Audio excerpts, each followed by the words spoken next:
How's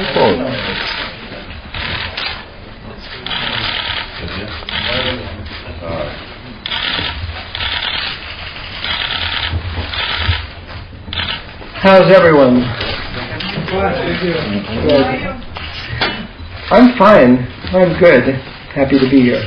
Shalom.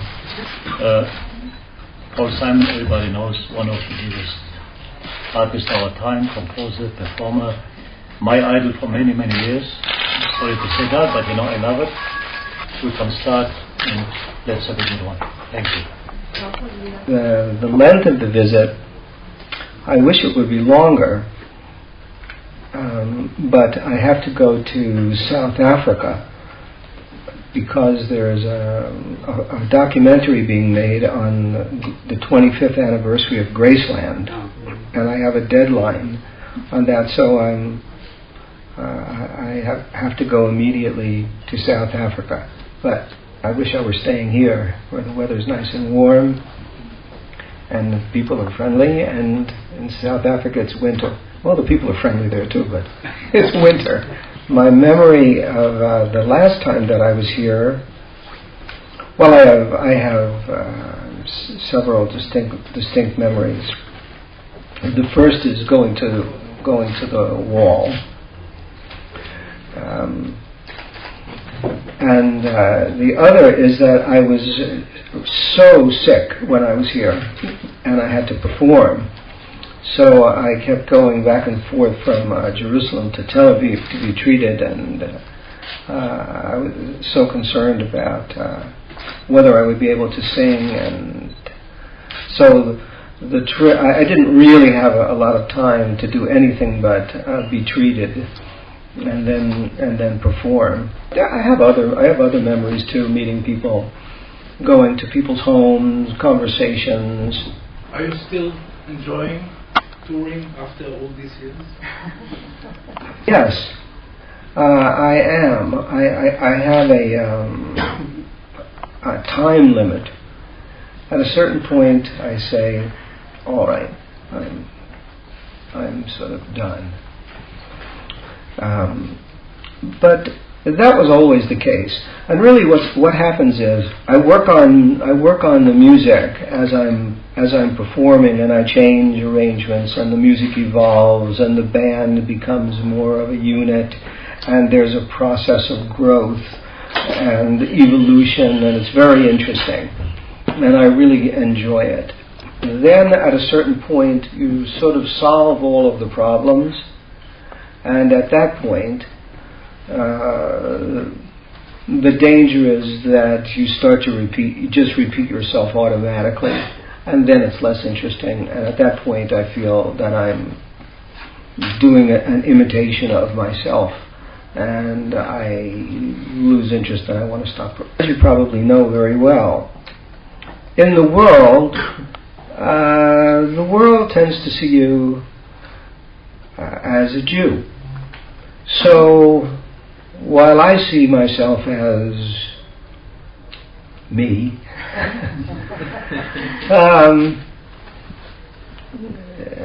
I realize that at times that I'm simply part of a larger community that the world all lumps together as if we were all the same, which is really a form of I don't know what we can call what to call it. Every year, somebody who I know, casually will say, who I have dealings with, will say to me, like Happy Hanukkah, like as if I were, just on my way to lighting a candle and had to say, I'm sorry, I have to go right now. I'm up to the fourth candle, So, if you're Jewish, there are times when the world wants you to respond as if you were a Jew. And since I am of Jewish heritage, but am secular, of course I really have no response as somebody who represents an entire community or an entire people. And so that's why the question becomes complex. For example, I was just playing in Germany, and I was interviewed, and the interviewer said to me, "It's said that you are or were very uncomfortable coming to Germany." Well, that question I never was uncomfortable going to Germany, and I certainly am not uncomfortable at all going there. So the question is in the context of, really, as a Jew, are you uncomfortable coming to Germany? Which really is a projection of his or their feeling of a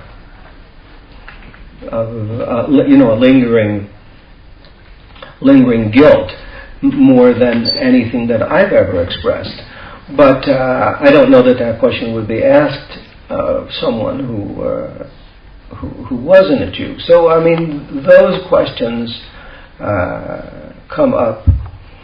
Or I know that we're not supposed to drift into politics, which I think is a good idea. But my opinion is asked about the Israeli-Palestinian issues, as if I would have any particular insight into the policies of the Israeli government, which I really don't have any insight that's very much different from what I read in the New York Times. So the answer to the question is, in my regular life, I think of myself as the peculiar combination of DNA that makes up me, and as someone who's an artist and a father, and that's basically how I see myself. The world, they may not see me that way, or they may, either way. Are you going to interact with your audience? Well, to the degree that I do interact, I mean, I won't be any different than I am in the performances that we usually do. What I find is the interaction with the audience often has a lot to do with the physical proximity of the audience, and I don't really know what the venue is like. I mean, if I am standing here and singing with the band behind me, and this is how close I am to the audience, I am going to have visual contact with the audience, and there's going to be a feeling of interaction. But if the audience is 40 feet back and they can see me on a screen over here, it's harder to actually have a real feeling of interaction because of the physical separation. I don't know about how Bob felt, I do introduce the band at the end of the show. I introduce all the players, but mostly I concentrate on playing the music. I don't talk a lot in the show, and I really focus on playing the music to the best of my abilities, considering what the sound may be like, or what other physical elements or whatever context that I'm in. If the sound is perfect and everything is fine, then I could lose myself in the music and close my eyes and just be lost, but that wouldn't mean that I intended a lack of communication. So I'll leave it to you after the show to tell me whether you thought I was communicative or not. Speaking of Mr. Bob Dylan, in an interview for the Rolling Stone a few months ago, you said there is a professional tension between you two. Can you tell us something about it?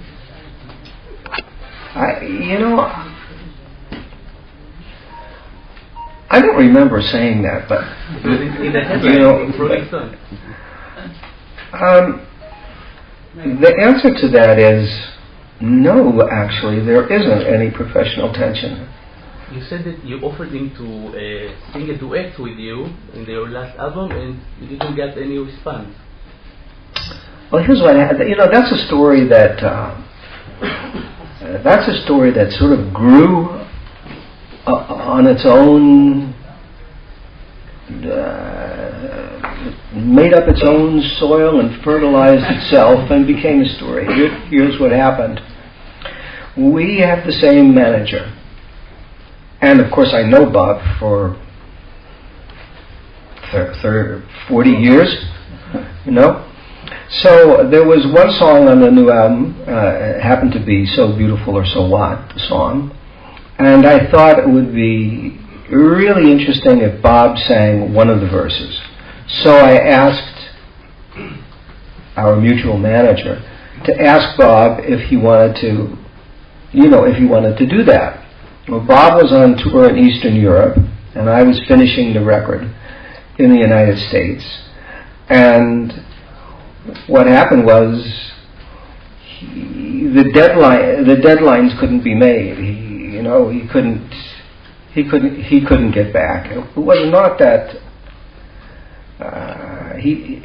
I guess what I meant was he didn't say no, and I didn't mean to imply that he said no. It became not physically possible, to do it. Otherwise, I have no issues or problems with him, and I'm friends with him. My wife is friends with him. He makes these beautiful gates. I don't know if you know this. He makes gates. He likes to weld and do like sculptural sort of gates. They're very beautiful. And he takes old tools and anyway, he made a beautiful gate for Edie, and there's nothing to that story. That's a story that really came out of England and then got picked up and has gone around to this. It would be good if it really was laid to rest, but apparently it has a life of its own and will live a normal lifespan of any piece of misinformation. High percentage of my songs, there's something that's funny, or meant to be funny, and I sing those songs. And if you're tuned into my sense of humor, you know that I think something is funny, or I'm laughing in my own way.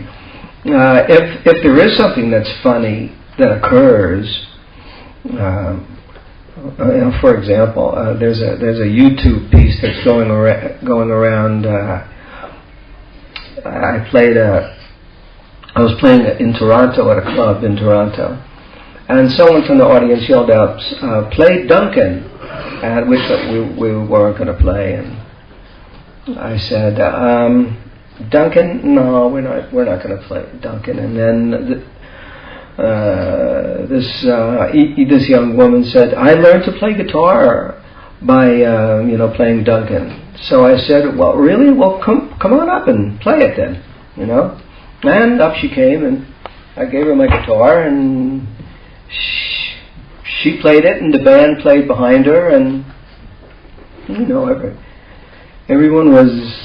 Well, I mean, I wouldn't say it was hilariously funny, but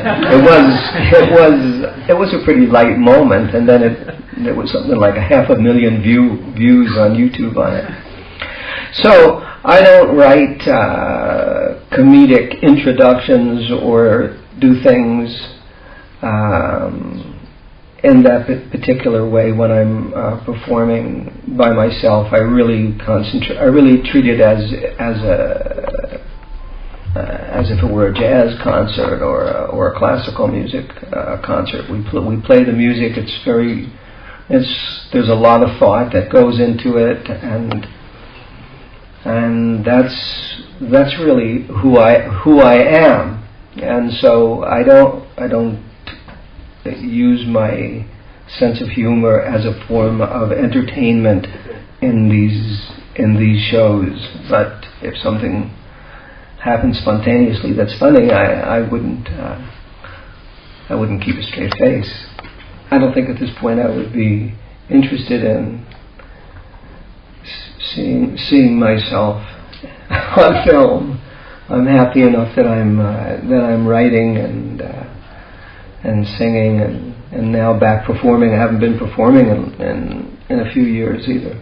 Can you compare your last record to your other records in the past? I don't know if I can compare them, but in a certain sense, there are many elements in the last record that can be seen in recordings that I've done in the past. There's a song that has a kind of a folk melody and folk guitar that wouldn't have been inappropriate for a Simon and Garfunkel record. There are tracks that have 50s rock and roll beats with a little bit of African guitar lines that could be reminiscent to some of Graceland. There are a couple of ballads that have more complex harmonic structures that might be like music that I wrote in the 70s, like Still Crazy After All These Years, or Something So Right, or some of the ballads that had more sophisticated chord changes than just 3 or 4 songs. And there's use of there are gospel references to American gospel music. So without intentionally setting out to do so, I think this record in many ways recapitulated elements that I had already experimented with or explored in earlier music. Well, I'm very grateful and fortunate that my voice hasn't deteriorated, and I began to notice this several years ago, and so I really started to, well, I don't smoke, so that wasn't anything I had to eliminate, but I did stop drinking alcohol. Possible exception here and there, but for the most part I don't drink any alcohol. Same with caffeine, dairy products. Those elements they're not particularly good for your voice, and I'm careful in how I warm up. I steam, I drink a lot of water, I use my sound checks as a warm-up. I come off and I take care of my voice. I find now that in order to really have my voice clear and where I want it to be, I have to sleep a lot. Like, I have to somehow get 10 hours in a day. It sort of makes the road kind of a boring experience, to be honest with you, because I don't go out to, or very seldom do I go out to dinners after shows. I try not to talk. So I'm trying to save my voice and take care of my voice. It's paid off, and I'm getting a lot of pleasure out of singing, and I'm grateful for it, particularly when I look at the irony of it is that my old friend Art Garfunkel hasn't been able to sing for a year and a half. He has a problem with part of his left vocal cord, and he can't sing. How is it today? It's better, but it's 15 or 16 months now. Can you talk? Yes, he can. He can talk. He can sing in the upper register. I can sing in the lower register, but he can't sing in the whole middle register. So it's terribly frustrating for him,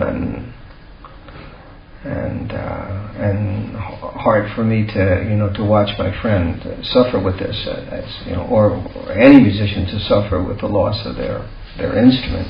Hopefully, in time, it will get better. There doesn't seem to be any treatment for it, so hopefully, just time will make it better. And if it does get better in time, maybe we'll sing one last time, maybe. My grandfather could play. You say it on the show. Go for it.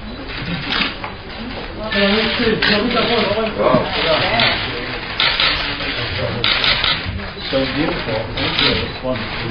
Thank you very much. Still around for him? I won't try it. Yeah. Okay, gentlemen, thank you very much. Thank you. See you all tomorrow.